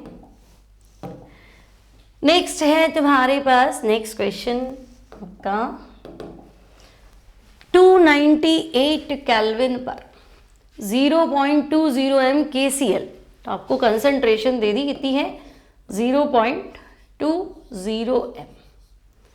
ठीक है, ये आपको कंसंट्रेशन दे दी। ठीक है, विलयन की चालकता, अब यूनिट देखो, साइमन सेंटीमीटर इनवर्स मतलब कापा दे रहा है, तो कापा की वैल्यू है 0.0248 साइमन सेंटीमीटर इनवर्स। मोलर चालकता निकालो, फॉर्मूला बेस्ड है, कर लोगे, सीधा फॉर्मूला लगाओ, तो lambda m equals to kappa into 1000 upon C. तो कापा कितना है, 0.0248 है ना, 1000 मैंने इसलिए लिया है क्योंकि ये तो है साइमन सेंटीमीटर इनवर्स में और वो मोल प्रति लीटर है ना, इसलिए यहाँ 1000 आएगा। थियरी में सिखा रखा है, मेरे को डायरेक्ट क्वेश्चन कराने आपको है ना, थियरी पढ़नी हो तो आपको पता है कहाँ से पढ़नी है। ठीक है भाई, बोलो कर लोगे? पहले तो 2 पॉइंट उड़ाओ, फिर 2 0 और लगाओ, फिर तो ये तो बन ही गया। 248 का आधा ही है क्या? तो ये हो गया 124 Simon centimetre square mole inverse. कभी कभी शॉर्ट क्वेश्चन यूनिट में भी आ जाता है, मात्रक लिखो लैम्डा एम का, तो यूनिट लिखो Simon centimetre square mole inverse. सरल है ये तो बिल्कुल ही। चलो आगे बढ़ते हैं, पेपर की जरूरत ही नहीं पड़ी हमें। अब देखो 298 केल्विन पे एक चालकता सेल जिसमें 0.001 m KCl, तो भाई हमारी कंसंट्रेशन है 0.001 m। ठीक है, अच्छा ये जब कंसंट्रेशन है तो प्रतिरोध 1500 ओम है, ये भी ठीक है भाई। अब यदि 0.000 m KCl विलियन की चालकता 298 केल्विन पे है ना, मेरे को छूटा है वहां पे, एक सेकंड चेक करती हूँ। क्या छूटा है, क्वेश्चन नंबर क्या है पहले तो, इसके पहले वाले 124 था क्या भाई आंसर, है ना। अब देखो 290.00 m KCl विलियन की चालकता, ठीक है यही तो है, 298 केल्विन पर कितनी है आपकी, है 0.146 इंटू 10⁻³ ठीक है ना। तो साइमन सेंटीमीटर मतलब कि आपका कापा दे रखा है, तो हमारे पास कापा कितना है 0.146 इंटू 10⁻³ साइमन सेंटीमीटर इनवर्स। तो भाई सेल कांस्टेंट, तो बच्चे सेल कांस्टेंट होता है L/A, है ना, सेल स्थिरांक L/A, ये तुम्हें फाइंड करना है। ठीक है, तो हमारे पास तो फॉर्मूला सीधा है, हमारा फॉर्मूला था कापा इक्वल्स टू 1/ρ, है ना, और हम ऐसे भी कह सकते हैं 1/r इंटू L/A। L/A क्या है, सेल कांस्टेंट, तो कापा तो तुम्हें दे ही रखा है ना, कितना 0.146 इंटू 10⁻³ आर कितना है 1500। कंसंट्रेशन तुम्हारे काम आ नहीं रही भाई, ऐसे ही दे दी कंफ्यूज करने के लिए। ठीक है, तो तुम L/A निकाल दो।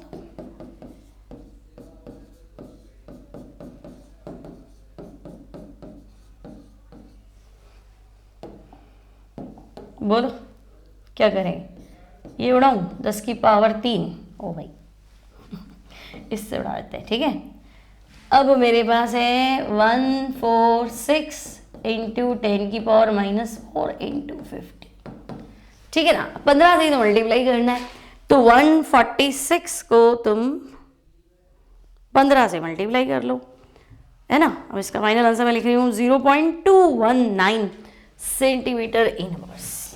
ठीक है, 10⁻⁴ से डिवाइड करके लिख रही हूँ 0.219 L/A। L 2 इलेक्ट्रोड के बीच की दूरी सेंटीमीटर, A अनुप्रस्थ काट का क्षेत्रफल सेंटीमीटर स्क्वायर, तो centimetre upon centimetre square centimetre inverse. ठीक है, चलो आगे बढ़े। अब आगे तो क्या भाई, ये क्वेश्चन देखो, अब ये ऐसे एग्जाम में पूछते नहीं है, बट बता देती हूँ क्या करना है आपको। देखो 298 केल्विन पे इसने NaCl की अलग अलग कंसंट्रेशन को स्टडी किया। ये कह रहा देखो अगर मैं सांद्रता इतना मोल प्रति लीटर लेता हूँ तो कापा की वैल्यू जो है वो आती है इतना। अब देखो ये आपने दिया है साइमन मीटर इनवर्स के अंदर, है ना, 10⁻² साइमन मीटर इनवर्स, और ये अपने अलग अलग वैल्यूज दिए। सभी सांद्रताओं के लिए ये है बच्चे λm। λm का परिकलन कीजिए, λm और √c के बीच में ग्राफ खींचिए और λ0m भी ज्ञात कीजिए।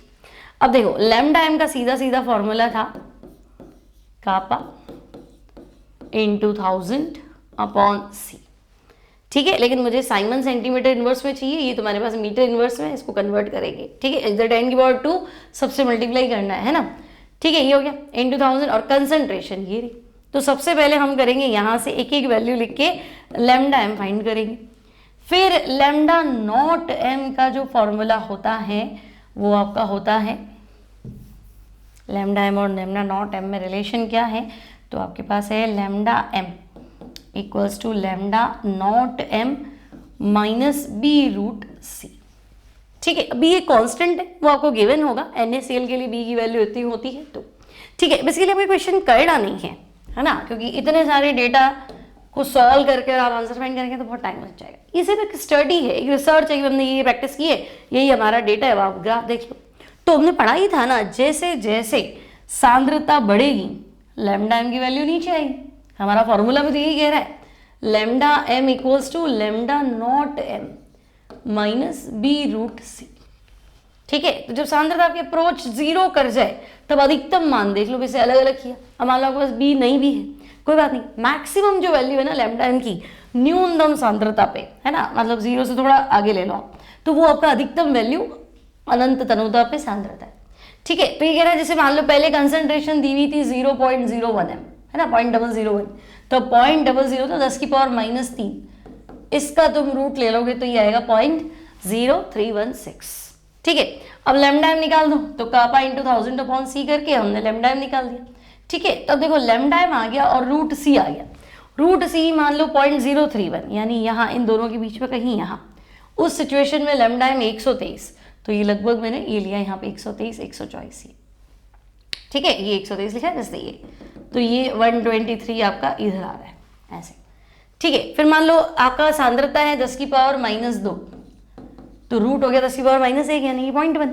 ठीक है, और लैम्डा एम वापस वही लगा दिया, कापा इंटू 1000/c, तो 118। तो देखो 0.1 पे आपका जो आंसर आएगा वो लगभग 118। अब ऐसा ऐसा हम आगे बढ़ते जाएंगे, जितनी कंसंट्रेशन है सबका रूट लेंगे, फिर सबका लैम्डा एम निकालेंगे और फिर हम ग्राफ खींचेंगे। तो स्टडी क्या कहती है, जैसे जैसे सांद्रता बढ़ाते हो लैम्डा एम का मान नीचे गिरता जाता है। ठीक है, और तनुता बढ़ाते हो तो लैम्डा एम बढ़ता है, उसी तुम कह रहे अनंत तनुता पर मोलर चालकता। तो ये कुछ इस तरह का क्वेश्चन है। क्लियर है, समझ में आ गया? तो ये हमने किए हैं आज 1 to 10। अगले शायद 10 क्वेश्चन ही और है ना, अच्छे क्वेश्चन है, स्टैंडर्ड।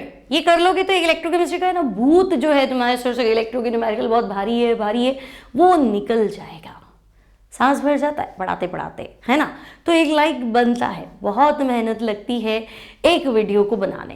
कंटिन्यूसली बोलते रहो, कंटिन्यूसली कैमरा फेस करो, बिल्कुल दिमाग में कोई भी डिस्ट्रैक्शन नहीं होना चाहिए, है ना। तो ये वीडियो देख के निकलना नहीं है। सब्सक्राइब नहीं किया तो सब्सक्राइब कर लो, शेयर कर लो, लाइक कर लो, कोई डाउट हो तो कमेंट लिख दो। कुछ नया पढ़ना ऑर्गेनिक पढ़ाऊंगी, है ना। अभी जो शुरू किया एक बार इसको फ्री कर देते हैं, ठीक है।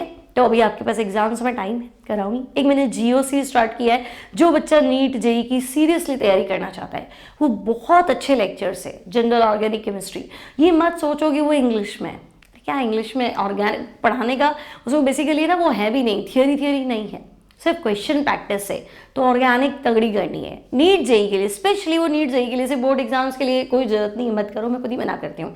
लेकिन अगर थोड़ा भी है कि नहीं मुझे नीट का एग्जाम क्रैक करना है, जेई का एग्जाम क्रैक करना है, इवन जेई एडवांस लेवल का पढ़ना चाहते हो, तो वो GOC की सीरीज जरूर पढ़ो, वो आपको बहुत हेल्प करेगी।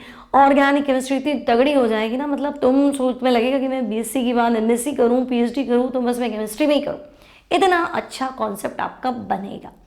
ठीक है, तो अब मैं मिलती हूँ नेक्स्ट टाइम नेक्स्ट क्लास में। Till then take care and bye bye.